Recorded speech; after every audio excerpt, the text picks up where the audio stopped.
Vamos falar porque que Emília Pérez é péssimo e está destruindo qualquer tipo de credibilidade que a academia possa ainda ter. Todo começo de ano chegam as grandes premiações do cinema internacional, Golden Globes, SAG Awards, Oscars, e dois fenômenos acontecem. Primeiro, a gente descobre uma lista enorme de filmes que a gente nunca tinha sequer ouvido falar, procura um trailer ou uma sinopse e descobre que mesmo se tivesse ouvido a respeito, nunca teríamos nos interessado em ver esses filmes. Segundo fenômeno, a gente assiste meio contrariado aos trailers da lista de filmes esquisitos e escolhe alguns que a gente vai fazer o esforço, às vezes enorme, para assistir e tentar deixar de lado nossa primeira percepção ruim, no afã de ampliar nossos horizontes e virarmos seres humanos mais evoluídos. Mesmo quando você sente aquele déjà vu, aquela sensação de que você já se fudeu antes daquele mesmo jeito, mas você chacoalha essa sensação e se propõe a tentar de novo. O problema é que esses dois fenômenos recorrentes possuem resultados ano após ano mais escassos. Primeiro porque a gente envelhece e vai ficando menos maleável e menos disposto a abrir a cabeça para aceitar coisas que racionalmente fomos decidindo não gostar ao longo dos anos. E segundo porque as novas safras de filmes vão ficando cada vez mais desinteressantes. Seja pelas temáticas da moda, pelas ideias de algum grupo que está tentando colocar a goela abaixo em todo mundo, seja pelos artistas badalados do momento, uma série de razões. Nesse contexto, olhando a safra de filmes 2024, que concorre aos prêmios em 2025, a tristeza e a sensação de déjà vu começam por esse filme que tem sido o mais indicado, o mais comentado e o mais premiado até o momento. Emília Pérez, do diretor francês Jacques Audiard, ganhou 4 Golden Globes: melhor atriz coadjuvante, melhor canção, melhor filme internacional, melhor filme. Todos são prêmios de importância que destacam aspectos estéticos e artísticos, não são apenas prêmios técnicos que até poderiam fazer sentido mesmo num filme não tão bom. Não bastasse isso, Emília Pérez está indicada a nada menos que 13 Oscars. O problema é que o filme é tão idiota e forçado, tão sem pé nem cabeça, e ao mesmo tempo tão prepotente, que deveria ter sido indicado a ser retirado da lista de filmes disponíveis no universo. Para não falar sem saber, claro, quando eu vi as 13 indicações, eu fui ver o filme, antes mesmo de ver o filme brasileiro, ainda estou aqui, e me decepcionei. Show de Horrores começou logo de início. Emília Pérez é um desfile de estupidez de ponta a ponta, talvez com rápidas passagens em que você diz, opa, essa cena até que tá ok, mas imediatamente ela é interrompida por uma canção estapafúrdia e forçada, ou um diálogo insano com lacração enfiada goela abaixo. O saldo geral do filme só poderia ser pior se você assistisse de ponta cabeça, de trás pra frente.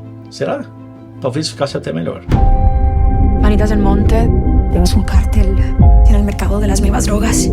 ¿Y qué le puedo ayudar, señor del Monte? A história do filme, que pra mim é o aspecto mais importante, é aquilo que faz a gente gostar de um filme mesmo cheio de bizarrices, como acontece com Tarantino, por exemplo. A história de Emília Pérez é muito difícil de engolir. O maior narcotraficante do México, que a vida toda atuou promovendo desgraça, inundando o mundo com drogas, com armamento ilegal pesado, ganhando dinheiro ilícito, assassinando inocentes e membros de outras facções, comportando-se como a escória da sociedade. Esse sujeito acorda um dia e diz: Quero ser una mujer. Quiero ser una mujer. Ah, claro, todo sentido. Nada mais feminino do que ser um semeador de ódio e desgraça pelo mundo. Aí ele contrata uma advogada meio sofrida, dá um cartão de crédito sem limite na mão dela e manda ela contratar o melhor cirurgião plástico, fazer compras, transformar ela numa nova diva. A advogada vai, executa o plano, contrata a transição do antigo líder de cartel e uma vez renascida, agora na pele de uma milionária, sim, porque o dinheiro ilícito ela manteve, vira dona de uma ONG que pretende encontrar e ajudar as crianças órfãs. Sim, aquelas que ficaram órfãs pela ação do próprio cartel que ele e ela liderou por décadas. E isso tudo é contado com uma série de canções entoadas, mais faladas do que cantadas, com letras que parecem extraídas de folhetos de propaganda woke, que causam vergonha alheia o tempo todo. Uma cena que tem sido recorrentemente alvejada na internet é aquela chegada da advogada numa clínica de transição de gênero, em que o médico canta Man to woman, woman to man, penis to vagina. Man to woman, or woman to man.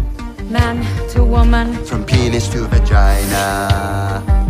Veja, a proposta de mudança de sexo em si não é o problema. Claro, desde que seja feita com um adulto, consciente dos seus riscos, das consequências da transição, e mesmo assim deixando claro que isso é uma decisão individual e não deve ser incentivada como um modismo. Também não ofende ninguém falar pênis, vagina ou qualquer coisa, mas a cena toda é ruim. A música é mal entoada, a letra é pobre, não tem qualquer poesia, qualquer lirismo, a encenação é infanto-juvenil, enfim, é uma execução ruim. E fica parecendo mesmo uma piada, como se fosse uma paródia do Mike Myers, Myers ou algum outro diretor cômico. Mas a proposta era ser sério. Cenas como essa que ficaram famosas na internet por ser um nonsense total, acontecem aos montes no filme. Dá pra argumentar que o filme é, de ponta a ponta, uma coleção de cenas meio deprimentes e sem sentido. Primeira vez me amei a mim mesma. E a academia, ao indicar que esse é o tipo de filme que eles valorizam, parece estar querendo dizer, olha, mesmo com as mudanças políticas da sociedade, a maré ora mais para um lado, ora mais para o outro, nós de Hollywood somos o farol de luz e sabedoria e temos a audácia e a coragem de suportar e privilegiar qualquer filme que ofereça. Por mais deslocada e porcamente executada que seja a sua proposta, o conjunto de valores que Hollywood atualmente considera importantes. Normalmente esses valores são baseados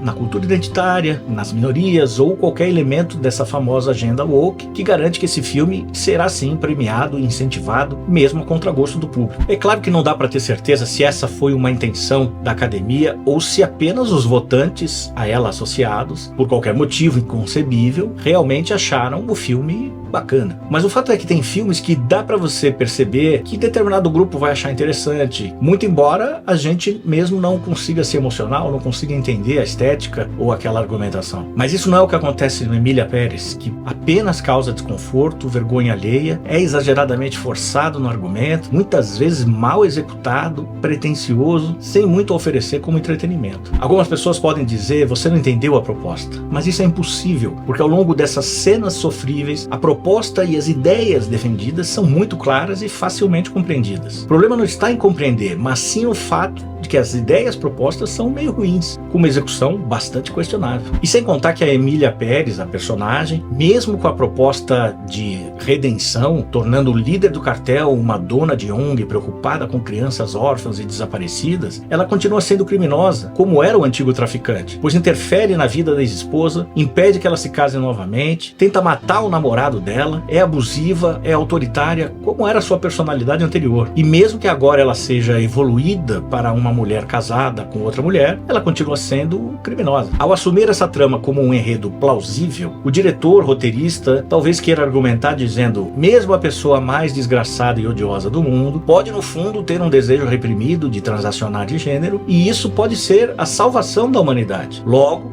se todos que sentem alguma outra coisa puderem se transformar, não haverá mais ódio e ressentimento na sociedade. É a redenção total de todas as mazelas do mundo. Só que isso é falso, prepotente e inconsistente com a realidade. E só convenceria se fosse numa peça de quinta série. E mesmo assim sai coisa melhor nas peças de quinta série. Enfim, a meu ver, o filme é uma forçação de barra do começo ao fim. Ele faz check em todos os valores correntes da Califórnia woke, dificuldades do mundo trans, violência, drogas, armas, crimes redimidos por uma transformação mágica, música e arte como vetores da mudança necessária na sociedade. Mas o fato de o crime organizado, tanto antes, o narcotráfico e violência, como depois, identidade falsa, dinheiro de origem ilícita, tudo passou ileso pela produção.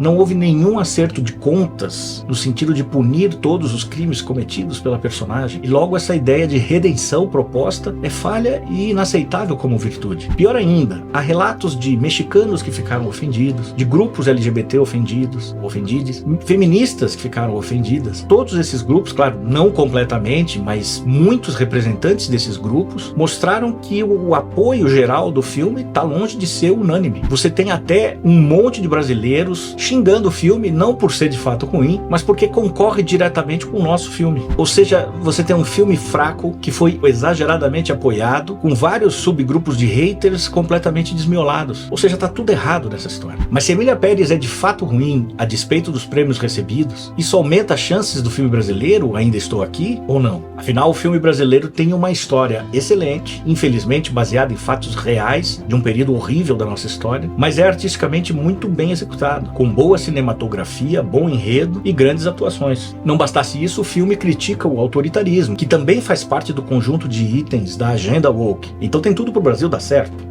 certo? Pois é, essa que vai ser a verdadeira aprovação do Oscar este ano. Vai virar um prêmio sem credibilidade, que premia quem mais tiver elementos culturais desejados por Hollywood? Ou vai premiar de fato os melhores filmes do ponto de vista de cinematografia, estética e arte? Eu já tenho falado sobre o filme brasileiro em outros vídeos, inclusive com uma análise mais detalhada sobre o Ainda Estou Aqui, e meus palpites também para diversas categorias do Oscar, então eu vou evitar me repetir sobre o filme brasileiro aqui. Mas acho que Emília Pérez é mesmo um clássico exemplo de filme ruim, com uma mensagem embutida ruim e uma comoção popular igualmente ruim. Só que no contexto atual da Califórnia woke, o resultado desse acúmulo de fatores ruins poderá ser recebido com muitos prêmios, como aconteceu no Golden Globes e deve acontecer igual no Oscar. Muitos críticos de cinema estão formalmente atribuindo a este ano de 2025 o marco de óbito do Oscar, vendo a academia, que antes era uma premiação que destacava a excelência artística e o esforço coordenado da indústria cinematográfica, agora perdendo a credibilidade e a relevância, passando a ser uma associação política enviesada que busca atuar para defender um conjunto de valores não universais, difíceis até de definir e de entender. É mesmo uma pena. Mas eu queria saber sua opinião. Você gostou do filme? Concorda comigo? Acha que o Brasil tem chances aumentadas por conta do fiasco de Emília Pérez? Acha que a academia está completamente louca e perdeu os critérios de excelência artística que um dia teve? De qualquer forma, eu espero que a cerimônia do Oscar seja pelo menos muito divertida. E espero de novo ver você aqui no canal.